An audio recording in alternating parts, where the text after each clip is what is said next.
જય મહાકાલ, જય મહાદેવ, રાધે રાધે. તો કે સ્નાન એટલા માટે કરવામાં આવે છે કે આપણી શરીરની પવિત્રતા પ્રાપ્ત કરવા માટે. પવિત્રતા પ્રાપ્ત કર્યા પછી આપણે ભગવાનની સેવા પૂજા કરીએ છીએ. પણ નાવા જ્યારે જાઓ, સ્નાન કરવા જ્યારે બેસો તો તમારું જે જળ લીધું હોય નાવા માટે, તો પાણીની અંદર એક ચપટી હળદર અને ગંગાજળ હોય તો ગંગાજળ ન હોય તો ચાલશે.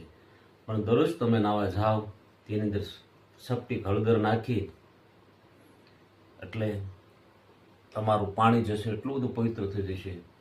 અને જેમ આપણે પાણીની અંદર આપણે ડેટોલ નાખીને પાણીમાં કીટાણુ મારવા માટે આપણે નથી પોતા મારવા માટે કરતા, એ રીતનું પાણીની અંદર પણ જો હળદી નાખીને સ્નાન કરવામાં આવે તો તમારા શરીરની પવિત્રતા પછી તમને નેગેટિવ કે કોઈ પણ જાતના નેગેટિવ વાયરસ તમારા શરીરમાં પ્રવેશ થાય છે અને તમારા શરીરનું આખું પવિત્રતા રહે છે અને તમારા શરીરની અંદર એટલી પોઝિટિવ ઉર્જા ઉત્પન્ન થાય છે અને તમારું મન પણ પ્રફુલ્લિત રહે છે અને તમારી શરીરની કાંતિ પણ વધારે છે.